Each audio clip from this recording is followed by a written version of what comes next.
bien voilà, bonjour à tous, on y est, c'est la rentrée de chez Jordan, dans un nouveau décor magnifique. Regardez-moi ces jolies images qui arrivent avec ce décor et cet invité dont on ne voit pas encore la tête et qui nous a fait le plaisir d'être là aujourd'hui avec nous. Vous l'avez découvert, redécouvert évidemment, sur C8, dans l'équipe de Touche pas mon poste. Il a fait énormément parler de lui déjà pour cette première semaine et il nous fait le plaisir d'être là pour la première. Bonjour Moundir. Bonjour Jordan, quelle belle entrée, merci. Merci. Je reviendrai. Oui, avec grand plaisir. On a plein de choses à se dire. On s'est dit, mais Moundir, c'est extraordinaire parce qu'il vous est arrivé tellement de choses. Il y a plein de choses sur lesquelles vous n'êtes pas du tout épanché.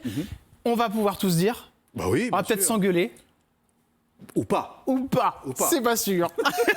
Moundir, on va tous se dire dans cette émission. Ouais. Merci à tous encore une fois d'être là. Voilà, on a eu une petite semaine de rediffusion pour vous mettre dans le bain. Et cette fois-ci, c'est parti. On rentre dans le lourd avec une semaine exceptionnelle et des invités magnifiques. Commençons toujours cette émission avec le portrait. Alors c'est parti, portrait de Moundir. Allez Moundir, on y va avec une jolie enfance, me semble-t-il. Oui, une jolie enfance, en tout cas bien équilibrée. Avec 6 frères, de parents immigrés. On a une petite photo de vous quand vous étiez enfant, si je ne me trompe pas. J'espère que vous êtes bien sélectionné. Je vais vous dire si c'est moi, effectivement.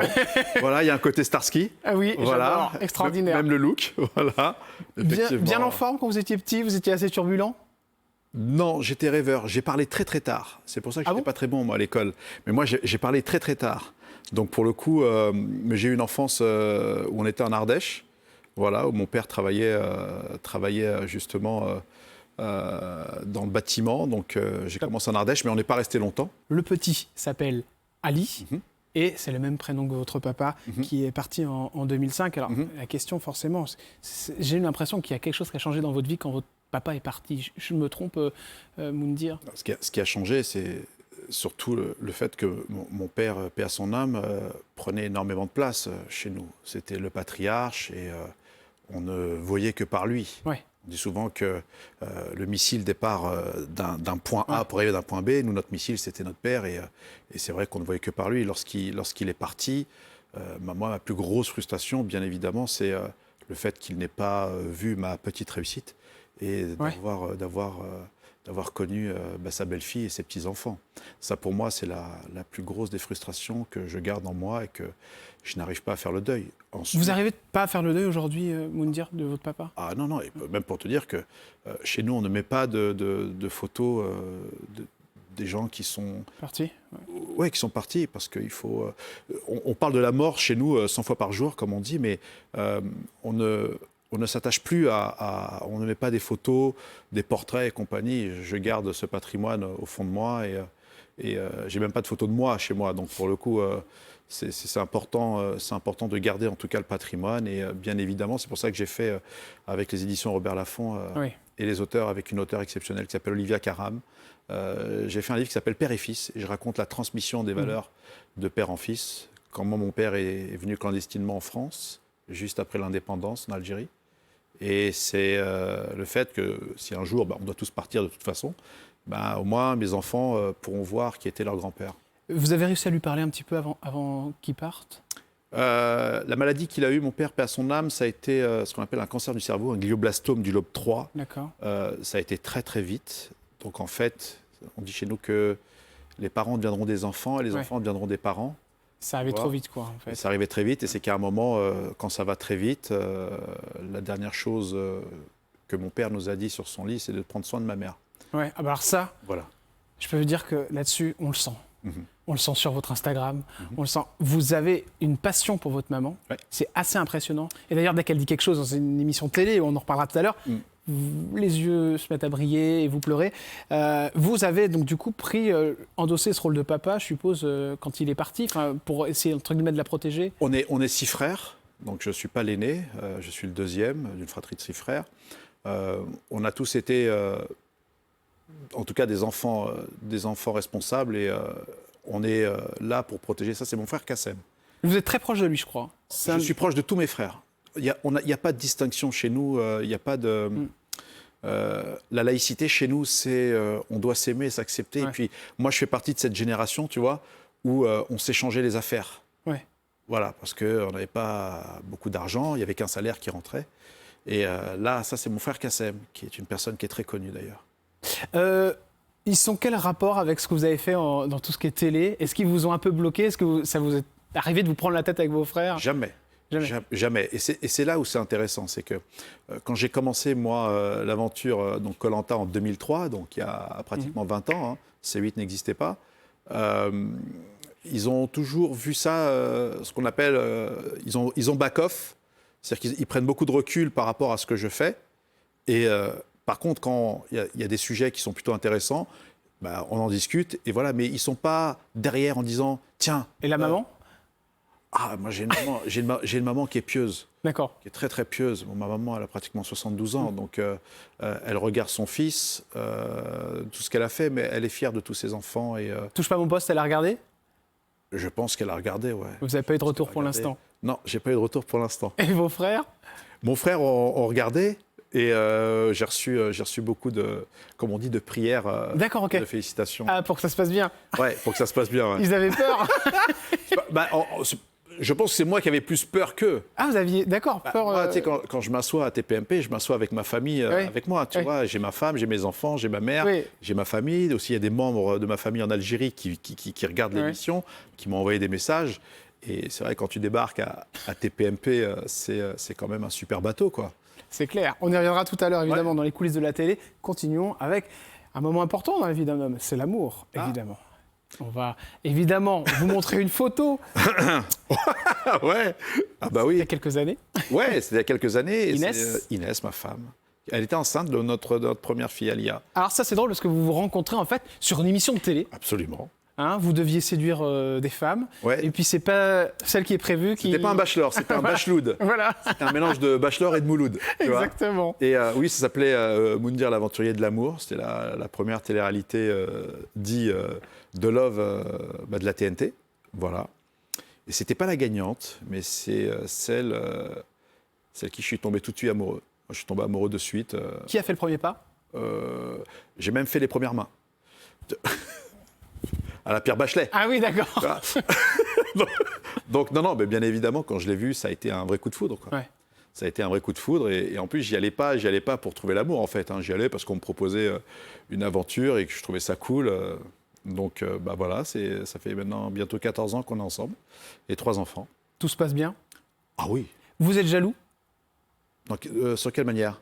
par rapport à elle? Vous faites attention Non, pas du tout. qu'on vous la vole pas? Oh non, ça risque pas. Bon, on imagine avec votre... Là, je vous vois tout doux. Tout... Bah, non, Jordan, mais quelle image t'as de moi? Bah, Moundir, arrêtez. Vous êtes connu, on en reviendra tout à l'heure, mais parce que justement, vous êtes quelqu'un qui rentre dans le tas quand il y a un problème. Et en l'occurrence, je me suis toujours posé cette question. Je me dis, c'est difficile d'être la femme de Moundir parce qu'il doit être très jaloux dès qu'il y a un homme qui avance, qui vient. Tu devrais rencontrer ma femme et je pense que tu t'entendrais super bien avec elle. Et je ne suis absolument pas jaloux dans le sens où on est tellement amoureux, ma femme et moi, Ouais. qu'il n'y a pas de... Enfin, même quand tu me parles de ça, Ouais. si tu veux, tu sais que nous, en Ça vous évoque rien. Non, mais c'est-à-dire que ça n'existe pas. Si quelqu'un qui cherche à être jaloux, c'est quelqu'un qui soit a quelque chose à se reprocher ou soit quelqu'un qui ne fait pas confiance. Moi, ma femme, c'est le ministre de l'Intérieur chez moi. Tu vois, moi, je suis un peu le ministre de Mais l'Extérieur. c'est elle qui dirige? Ah ouais, totalement. Ah bon? Ah bah tiens, voilà. Non, mais alors, attendez, mais c'est pas la même personne. Mais je me suis trompé sur vous. Ah, tu penses que je fais pas la vaisselle, Mais non. que je ne sors... Mais oui. Je suis pas le capitaine Caverne. Mais je pensais que... je me suis dit, oh, ça va pas rigoler à la maison. Pardon? D'accord, ah non, d'accord. Ah, mais t'as vraiment une image de moi comme ça? Tu sais, j'écoute de la musique classique, de la variété française, je discute Je vous beaucoup avec ma taquine, femme. vous me dire. Je Non, mais veux bien. donc c'est elle qui porte la culotte. Ah, qui porte la culotte et aimer des survêtements parfois. Et ça m'arrive d'en mettre aussi. Alors, elle a fait un beau geste. Alors, vous dites c'est pas pour vous, c'est pour l'amour de Dieu. Elle s'est convertie à l'islam. Ça a été quelque chose de compliqué pour elle ou pas du tout? Au contraire, c'est venu juste avec le couple Moundir. Alors, c'est jamais compliqué lorsque, en temps normal, on veut une personne trouve son illumination dans sa foi personnelle. Ce qu'il faut que tu saches, Jordan, c'est que j'ai un beau-père qui s'appelle David, j'ai une tante qui s'appelle Nicole et j'ai des cousins qui s'appellent Franck et Cédric. Donc, dans ma famille, j'ai les 3 religions. Donc, il ne peut pas y avoir de dispute ou d'imposition. Quand ma femme a décidé d'elle-même de se convertir, c'est parce qu'elle a trouvé quelque chose en elle et qu'elle s'est renseignée, qu'elle est partie, bien évidemment, étudier et qu'elle a trouvé quelque chose en elle qui la faisait attirer, justement, vers la religion musulmane. mais en aucun cas, je ne l'ai forcé et compagnie. Donc, Ah, c'est important parce que je l'ai vu dans une interview, vous disiez ça. Sûr. Elle a choisi la voie de Dieu et pas la mienne. Parce que je pense que les gens, on peut avoir cette impression-là, mais c'est ce qui est normal, hein, c'est pas grave. ah non, c'est pas grave. Il y a beaucoup de femmes d'ailleurs qui le font par amour pour leur. D'ailleurs, conjoint. j'aurais refusé d'imposer, moi, Bien quoi sûr. que ce soit à ma femme. Elle aurait pu être chrétienne ou juive, ça aurait été la même chose. Un quatrième enfant? C'est Non, C'est bon. non, j'ai give up. D'accord. On a give up, ça suffit. Donc là, Trois, c'est fini, très là. bien. Ah ouais, totalement. D'accord. Ok. Là, la boutique, elle est Elle est fermée. en mandat de dépôt. Elle est en mandat de dépôt, ça marche. Alors, petite question d'ailleurs sur les enfants. Vous avez quel rapport avec eux? Vous arrivez à trouver du temps avec les enfants vous échangez quoi avec eux? Ils sont... Moi, j'aime terriblement mes enfants. Moi, ma fille Alia, mon aîné, mon fils Ali et ma dernière Aya, que j'appelle Joe Dalton, parce que c'est la Tasmania, c'est la pire. Tu sais, Jordan, moi, en fait, je répète le même chemin que mon père. C'est-à-dire qu'on ne peut pas avoir la vie de château et rester dans le château. Ouais. À partir du moment où j'ai eu mon premier enfant avec ma femme, avec Inès, ma vie est dédiée à eux. C'est-à-dire que je me saigne pour eux. C'est un sacrifice? Ah, mais totalement. C'est-à-dire que moi, pour moi, il faut qu'il manque de rien. Ce qu'a fait mon père, il y avait un salaire pour 6 personnes, Ouais. puisque ma mère, ça faisait 7. Moi, c'est pareil. Il faut que quand je quitte mon domicile, je veux qu'il ne manque de rien. Et pour qu'il ne manque de rien, je dois enchaîner pas mal de boulot.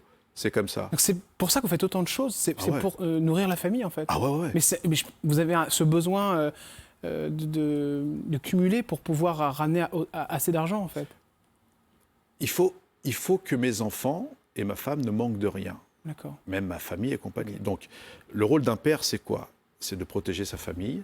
D'accord? Moi, je sais que quand je quitte le domicile pour aller travailler, un peu comme un bûcheron qui va abattre son arbre, je veux que dans mon foyer, dans le foyer dans lequel on a construit, je sais que mes enfants ne manqueront de rien et que ma femme ne manquera pas. Comme ça, je travaille dans des conditions où ma tête, elle est conditionnée à travailler.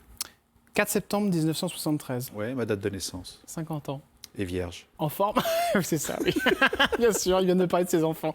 Bon, 50 ans. Et alors, vous en avez vu des vertes et des pas mûres, Moundir. Ouais. Notamment avec ce Covid. Ah. On a vraiment cru qu'on allait vous perdre. Aussi. Et votre femme, d'ailleurs, nous a fait peur. Elle nous a alertés. Ouais. Elle l'a dit Ouais. sur Internet que c'était très grave. Ouais.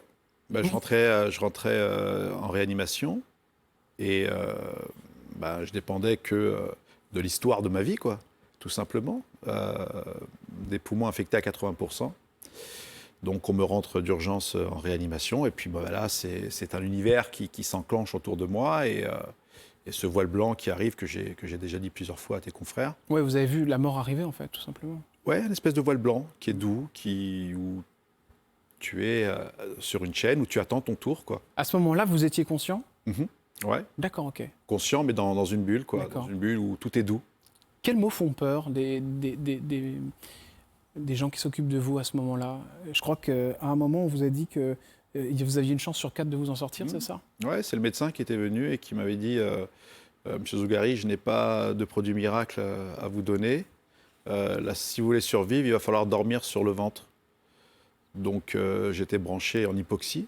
Donc, en fait, l'hypoxie, c'est de l'oxygène qu'on vous rentre dans le nez qui monte jusqu'ici. Voilà, où vous êtes branché de partout, on vous pique aux artères et compagnie.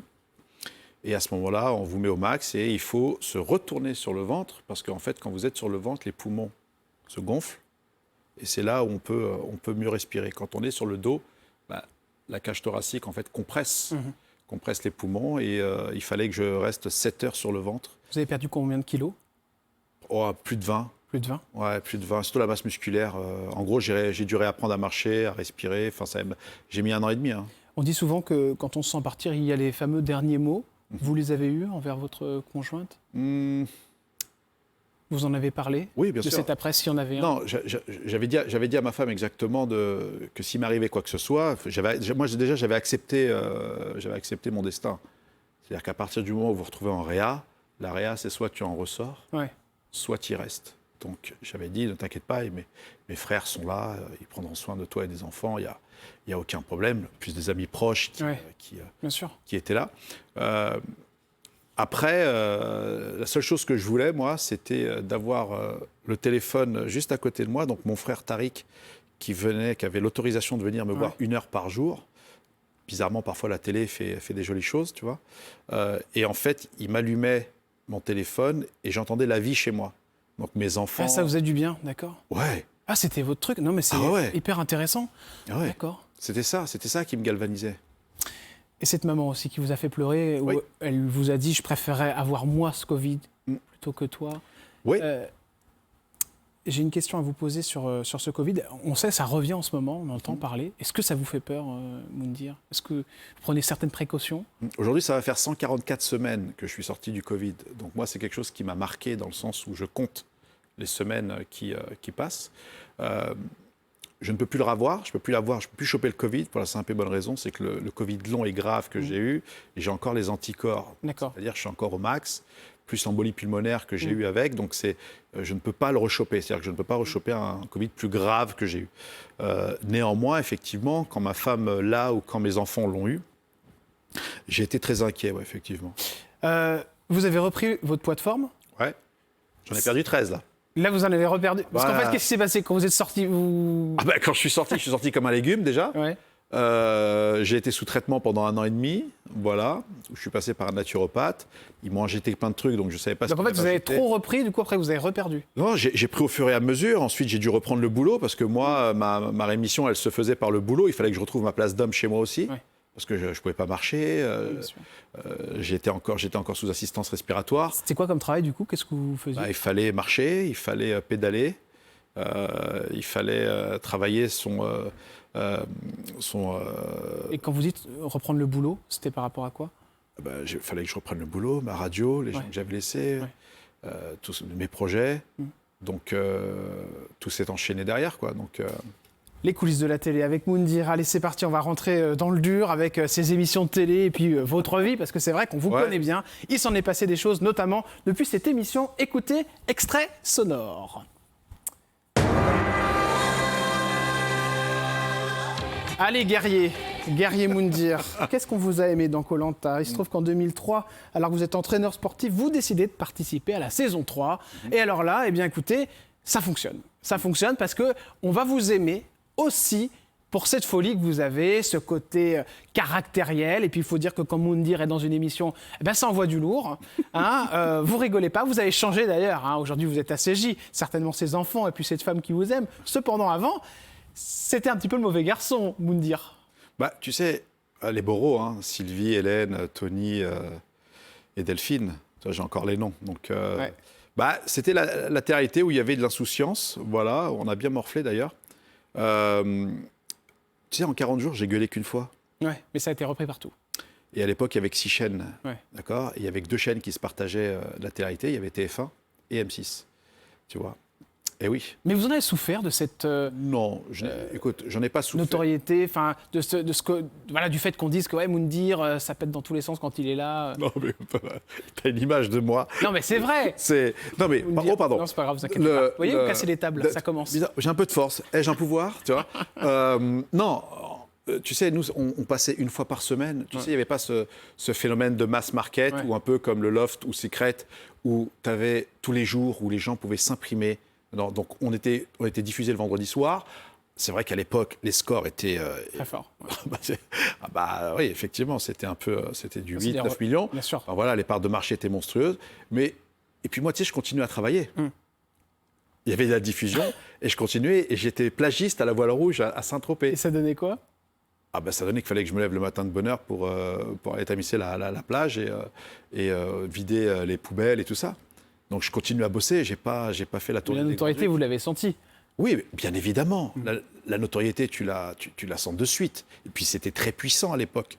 Mais en fait, on avait un recul par rapport à ça que n'ont pas aujourd'hui ces prochains, enfin en tout cas les nouveaux et les petits candidats de télé-réalité Code Promo. On en parlera tout à l'heure. Ouais. Allez, 2004, vous tournez dans Les Gladiatrices, un film d'action dans lequel vous êtes coach.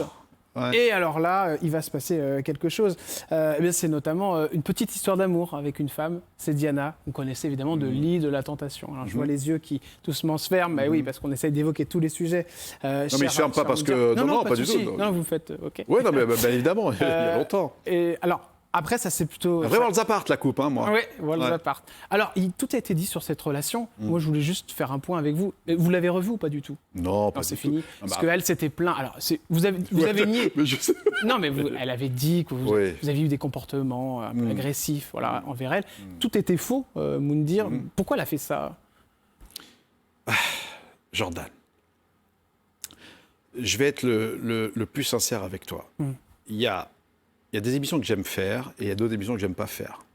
Et avec tout le respect que j'ai pour Nadia, à l'époque, je n'étais pas marié, je sortais d'une télé-réalité, elle aussi, on s'est vus, on a vécu un truc d'1 an, bon, voilà.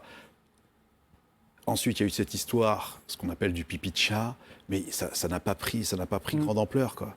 Tu vois. Puis le jour où je suis connu pour lever la main sur une femme, tu vois, j'en ai 50, je ne l'ai pas fait à 20, donc je ne le ferai pas à 50. Mais ça fait partie... Vous avez réussi quand même à surmonter ça. C'est difficile comme mais accusation. non, mais oui, non, mais... j'ai Quand on se été- prend ça dans la tête. oui, t'arrives, tu t'expliques devant l'officier de police. L'officier de police, il voit si, effectivement, est-ce qu'il y a un médecin de la police judiciaire, de la médecin de la police judiciaire qui a, effectivement, il y a des traces, un truc comme ça. Il n'y avait Bon, rien. Oui. c'est pas qu'il y avait rien, c'est qu'il n'y a jamais rien eu. Et je me souviens à l'époque, j'avais dit quoi?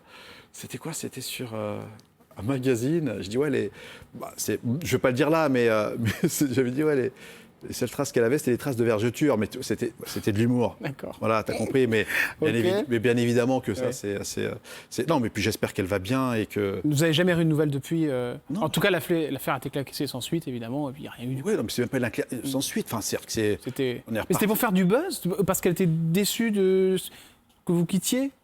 Non, je sais pas pourquoi. Honnêtement, tu sais, je veux te dire, quand il y a des choses qui se font, elles se font. Si c'est vrai, si c'est vraiment vrai, quand tu fais quelque chose de pas bien, tu dois payer. C'est clair et net. Les gens qui se comportent mal, peu importe le chemin qu'ils prennent, ils paieront un jour, quoi qu'il arrive. Visiblement, pour moi, ma vie, je l'aime terriblement. Voilà. Mais on lui souhaite.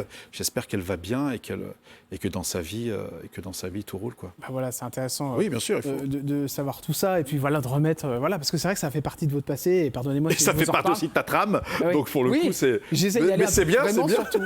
Allez, on va parler dans un instant de plein de choses, notamment de W9, Ouais. les apprentis aventuriers. Ouais. On va revenir sur Touche pas à mon poste, Ouais. votre arrivée, comment ça s'est passé, avec qui vous êtes amusé, avec qui vous êtes un peu moins amusé, évidemment. On va tout savoir Oui. dans un instant, et c'est sur C8, évidemment, dans Chez Jordan. À tout de suite.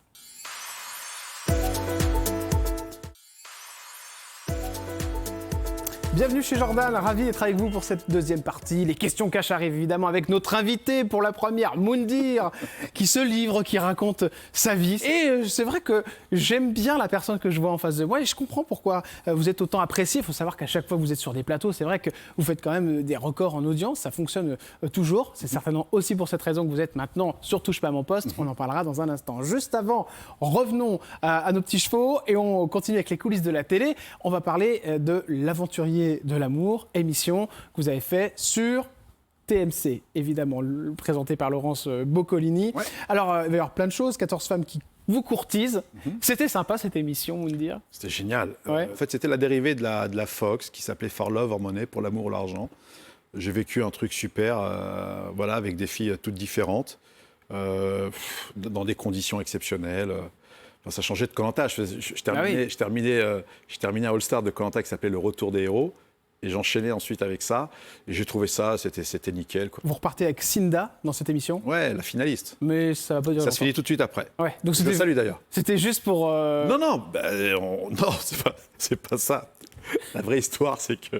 Qu'est-ce Je qui... suis désolé, Cinda, mais il y a prescription maintenant. Ah, on adore, Voilà. c'est parti, ça commence. Bienvenue non. sur C8. Bah oui, autant je te dis. Non, bon, en fait, si tu veux, je t'avais dit que j'étais tombé amoureux d'Inès. Oui. Elle quitte l'émission, elle veut quitter l'émission, sûr, oui. d'accord. Donc, il faut une happy end dans cette émission. Moi, j'avais Oh dit, non.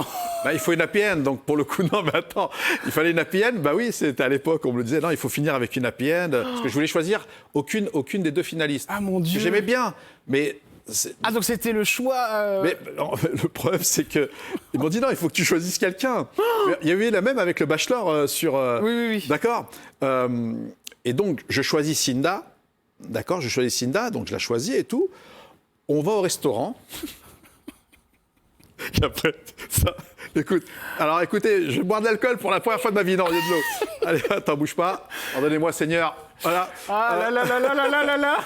Donc, on est au restaurant donc, avec le directeur des programmes à l'époque de TMC, qui était Xavier Gandon, et le producteur. Je suis avec mon frère et un ami à moi qui s'appelle David, un ami d'enfance.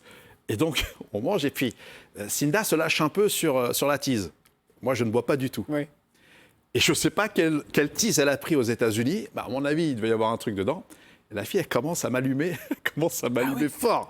Ah ouais, elle commence à m'allumer fort et tout. Machin. Ouais, Ouais. Je ne vais pas dire ce qu'elle m'a dit, mais elle m'allume fort. Oui, gros câlin ce soir. Non, pas du tout. Non, c'est ce qu'elle voulait.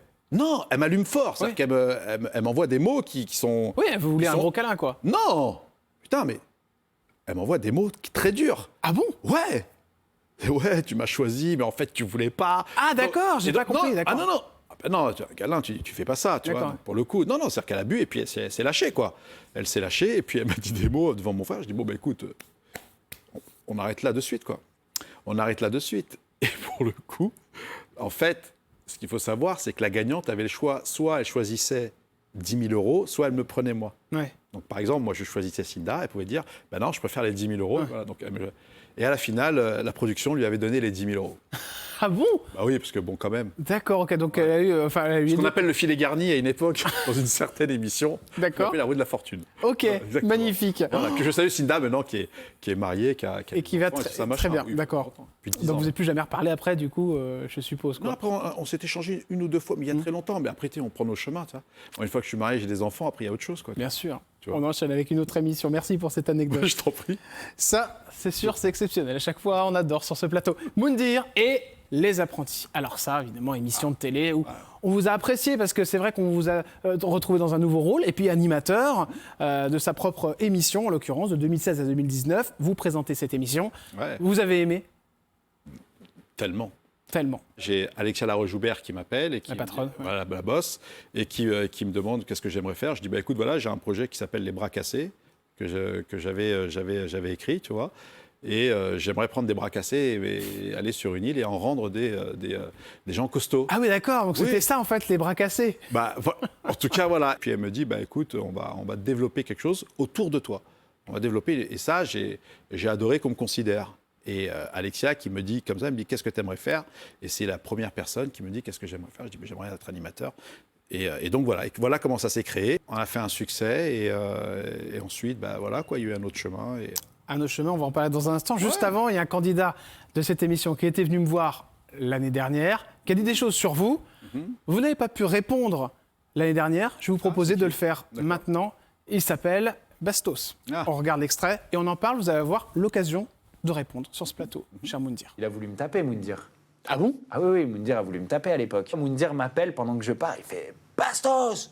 Alors je fais « Ouais, t'inquiète, j'arrive. » Et puis il me recrie dessus « Tu viens ici tout de suite !» Alors là, moi je m'arrête, je vais voir Moundir, je me mets face à lui et je lui dis « Alors écoute-moi bien, on est partis sur de mauvaises bases tous les deux. Te laisse pas prendre par le jeu de l'émission, t'es pas notre mentor, t'as absolument rien à nous apprendre. Et en ce qui me concerne, t'es une honte pour la télé. Parce que il a dû la manière- apprécier. Parce que t'es un misogyne, parce que la manière dont tu t'es comporté pendant les passages que t'as fait à la télé était terrible, était un exemple odieux. On parlait de son ancienne émission. Hein. Voilà, Là où on l'a c'est déconnu. comme ça qu'il a été connu, c'est pour ça qu'il était là. Et du coup, voilà, le ton est un peu monté. Moundir, il m'a fait, bon, bah vas-y, on s'explique comme des hommes dans la forêt. Et là, mon sang ne fait qu'un tour, je me dis comment je réagis. Et puis, finalement, j'y vais, quoi. Je marche vers la forêt, je me retourne, je vois qu'il bouge pas. Il a eu raison, parce qu'il aurait perdu son taf. Et je lui dis, c'est bien ce que je pensais. Mais c'est fou cette histoire. Non, mais Ouais, c'est ouais. vrai ça. Oui, c'est vrai. Alors c'est la question, est-ce que c'est vrai? Parce que c'est vrai qu'en repartant, je me suis dit, c'est quand même fort ce qu'il me raconte. Alors, Moundir, est-ce Alors. que c'est vrai ou est-ce que c'est un tissu de mensonge? Je te disais tout à l'heure que la télé a beaucoup changé. Ouais. Et là, si tu veux, on en a la preuve avec Bastien qui justement fait un métier qu'il ne doit pas faire. C'est-à-dire que la comédie est un vrai métier et que ce qui s'est passé, en fait, c'est tout sauf ça. Pendant le tournage, d'accord, il y avait l'équipe justement de communication de W9 qui venait faire les photos sur le site même. Oui. Et il y avait une guenon que moi j'ai connue en saison 1, Oui. un animal qui s'appelait Nuit, Ouais. qui j'avais vu qui était comme ça à la saison 1. Là, c'était la saison 2 avec Bastien. En un an, c'est devenu un éléphant, le truc. Oui, d'accord. Et à ce moment-là, ce que fait Bastien, parce que ce qu'il faut savoir, c'est qu'il a rendu fou les journalistes et l'équipe technique. Ouais. Il a eu un comportement horrible. Moi, j'avais le retour des journalistes, c'était infernal. Infernal. Donc, il sort en allant voir, parce qu'il veut aller caresser la guenon qui est attachée avec une grosse chaîne comme ça, et avec des dents comme ça. Il y avait une nounou qui était là, elle dit « Bastien, s'il te plaît, est-ce que tu peux revenir ?» Ouais. Il ne calcule pas. Donc, moi, je sors, je dis « Bastien, Bastien, vas-y, viens voir, s'il te plaît. » Et là, comme ça, c'est véridique, je dis « Viens là, s'il te plaît, viens voir. » Rien à voir avec ce qu'il dit. Hein. Ouais. Et là, il se retourne, il vient, il dit « Qu'est-ce qu'il y a ?» Et il écarte les bras. Donc moi, si tu veux, j'ai un instinct où moi, le sang, il me monte de suite. Ouais, d'accord. Donc là, il me monte de suite, le sang me monte de suite. Ok. Donc j'ai dit, je ne vais pas attendre qu'il me mette une tête, tu vois. Et quand il arrive vers moi, je dis, écoute, si tu rentres sur ce chemin-là, tu ne vas pas pouvoir le maîtriser. Donc si tu es chaud, viens, on va là-haut, D'accord. Ah ouais. et je vais te baisser la culotte. Je lui dis comme ça, c'est clair. Et là, le mec, les bras, ils sont tombés. En gros, je lui dis, si tu es chaud, on y va. D'accord. Par contre, parce que ce qu'il dit là, ce qu'il est en train de dire, c'est totalement faux. Bon, Sébastien, il a raté un wagon dans sa vie, je pense. Ouais. Et moi qui suis misogyne, en tout cas, ça fait 13 ans que je suis avec ma femme, quoi. D'accord. Bon, c'est votre réponse. En tout cas, merci de l'avoir Bon, mais voilà, donnée. parce que taper un candidat... Bah, puis bon, Bastien... tu sais, quand lui, il est arrivé, moi, j'en revenais déjà. Donc, tu vois, bon, c'est pas un cogneur. Voilà, en gros, c'est pas... Merci Moundir d'avoir répondu. Voilà, oui, et comme ça, au moins, tout est clair. Juste une question sur W9, le départ, pour quelle raison ? C'est vous, c'est de votre plein gré ? Bah, j'avais besoin de plus de responsabilités. J'avais besoin de me friter au meilleur. Ça faisait 4 ans que je faisais les apprentis aventuriers. J'en avais marre aussi d'avoir toujours les mêmes candidats de télé-réalité. Je voulais plus travailler avec des candidats de télé-réalité, surtout après l'engagement que j'avais fait lorsque j'ai combattu ces voleurs. On s'est parlé avec la chaîne. Il n'y avait pas de place pour moi. Donc vous êtes parti. Et on s'est serré la main et je suis parti. Merci beaucoup Moundir. Quiz de la télé, c'est terminé. Voici tout de suite les questions cash, évidemment. C'est parti. Allez, nouveau décor, évidemment. Impressionnant pour ces questions cash, les questions les yeux dans les yeux. C'est parti Moundir, on y va. Quand on s'appelle Moundir, combien on gagne par émission sur Touche pas mon poste ? Combien on gagne par émission à Touche pas mon poste en facture ? Ouais. 1000. 1000 euros. Ah, vous êtes un des candidats, une des personnes les mieux payées sur le plateau. Je ne sais pas si je suis le candidat le mieux payé sur le plateau, mais... un des plus payés. La chose que vous avez faite en télé et que vous regrettez le plus ? La chose que j'ai faite en télé que j'ai regretté le plus ? Non, je regrette rien, j'ai fait que des super trucs. J'adore. Ouais, j'ai fait que des super trucs. La question que vous poseriez au président de la République, si vous pouviez lui parler là, les yeux dans les yeux ? Monsieur Macron, vous déconnez, il va falloir vous reprendre très vite. Par rapport à quoi ?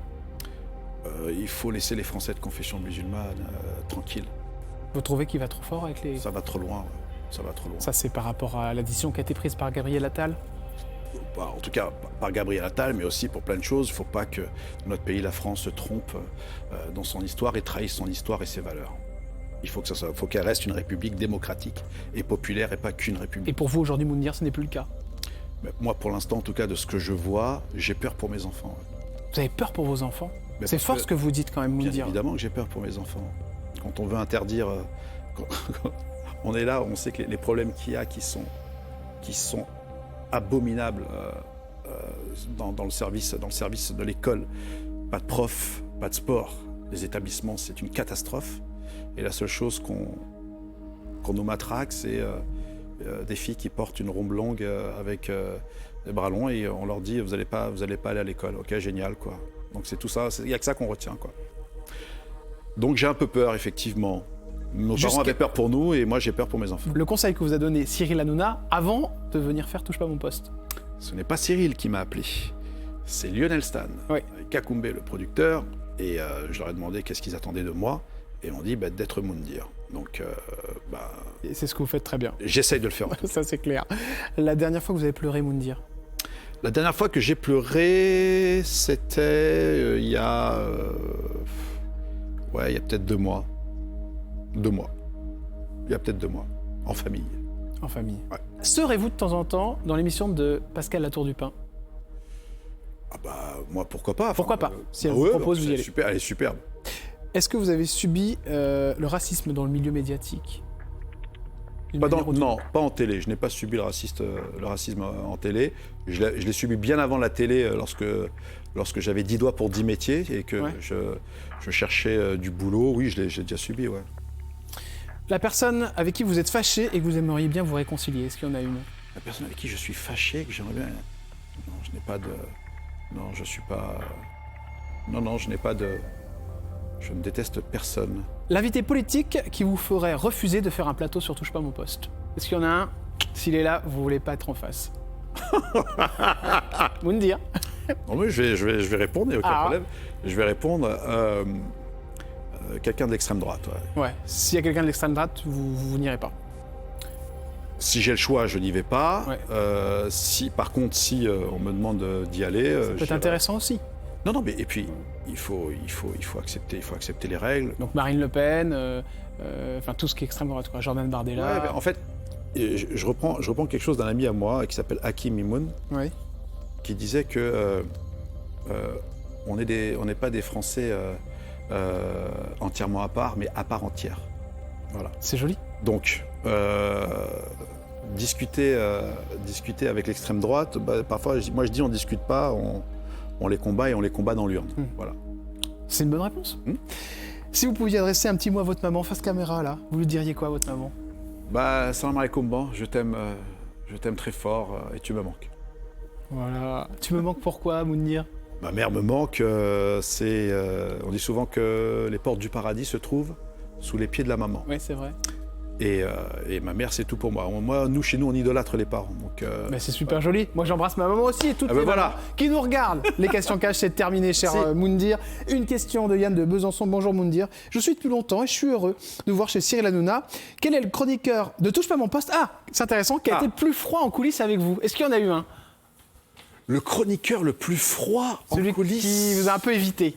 Avec nous, qui nous a invités. Écoute, non, il y en a. En tout cas, je peux dire l'inverse. Il y en a un qui est. Alors, bien évidemment, je connais Géraldine, je connais Valérie, tout ça. Hugo Manos est venu me voir. D'accord. J'ai trouvé ça super classe. Et il vous a salué.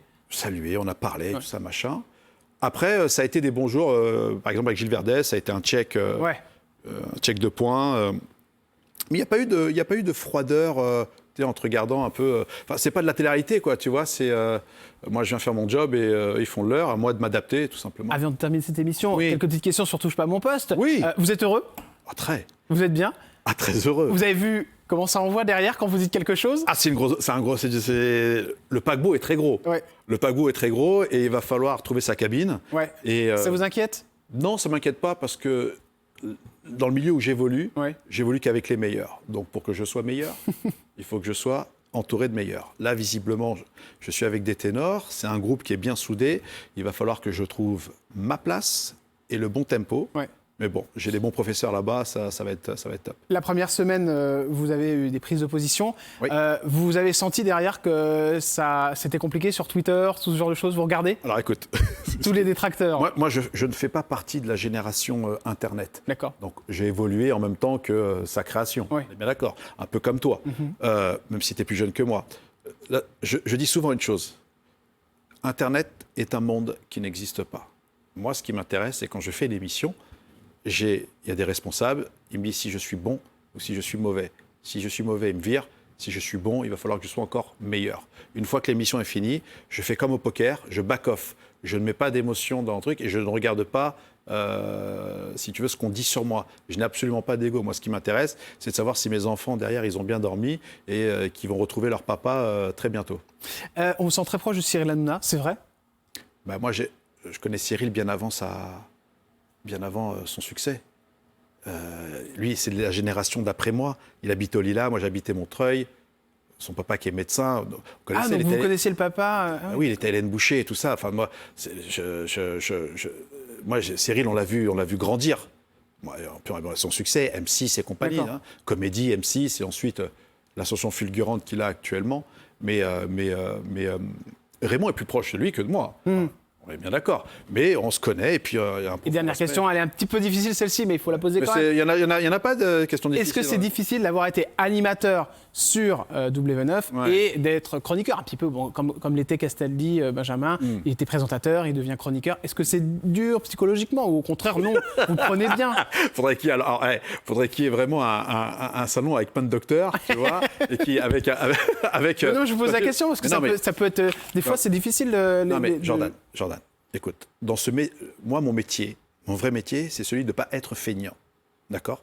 Moi c'est ça qui m'intéresse. Ce qui m'intéresse c'est d'apprendre. Donc j'évolue, moi ça fait 20 ans, tu vois, j'ai commencé en tant que candidat de télé-réalité, j'ai fait animateur, j'ai fait pratiquement toutes les chaînes, pratiquement énormément d'émissions, dont notamment Fort Boyard, et le fait moi d'être chroniqueur, quand on vient me chercher, pour moi c'est une satisfaction. Donc à partir du moment où on vient me chercher, eh bien, je dois m'investir comme je me suis investi dans tous mes projets et je dois être bon, je dois être à la hauteur de, tout simplement. Mais je n'ai pas d'ego, moi, dans le boulot. Est-ce que vous savez, c'est ce que disait Castaldi, c'est marrant aussi, c'est les mêmes mots. Est-ce que vous savez ce qui a été le plus commenté lors de votre première sur Touche pas mon poste? Non, tu vas me le dire. Les veuches. Ah bah oui. Qu'est-ce qui s'est passé? Ah, écoute. Et on termine avec ça. Nouveau look pour une nouvelle vie. Mais pourquoi vous avez coupé ses cheveux? On vous connaît avec ça, mais les téléspectateurs ont été très étonnés. Ils disaient, mais c'est vraiment Moundir. On s'est même dit si vous aviez fait de la chirurgie esthétique. Ouais. Oui. Ah bon? Bah oui, j'ai vu ça. Jamais. Rien du tout. Rien. Et les cheveux, juste comme ça. Mais chirurgie esthétique sur quoi? Mais je sais pas, j'ai vu ça sur Internet. Les gens se Donc, posaient la question. Non, j'ai coupé mes cheveux parce que le Covid me les a beaucoup abîmés. Je perdais D'accord. beaucoup de masse. Ok. Ça faisait 22 ans que j'avais les cheveux longs. C'est une tannée absolue, t'en mets partout. Et donc, au bout d'un moment, j'en ai eu marre. Donc c'était médical quand même. Ah, bien sûr. La réponse. Ouais, ouais, D'accord, ouais. donc c'était pas une raison comme ça. Ouais, et puis même, j'en avais marre aussi d'un côté. Donc, tu dis, il est temps de couper. Et puis voilà. Merci Moundir moi d'être qui te venu. remercie. Je suis très content de vous avoir reçu pour cette Merci. première, avec cette poigne féroce. C'est du Moundir, on aime et on le retrouve évidemment dès cette semaine sur C8 dans Touche pas mon poste. Merci de nous avoir suivis. Merci évidemment de votre fidélité, chers amis. J'espère que ce nouveau plateau vous plaît. Et puis on se retrouve dès demain avec une personnalité qu'on aime tous et toutes, un homme incroyable. Il s'appelle Giroud, il sera en exclusivité sur notre plateau, nous parler du foot et puis de l'actualité, vous le savez, je ne vais pas le lâcher, notre petit Giroud. Allez, je vous embrasse et je vous dis à demain, tellement heureux de vous retrouver pour cette nouvelle année sur C8 bien évidemment. Bonne journée.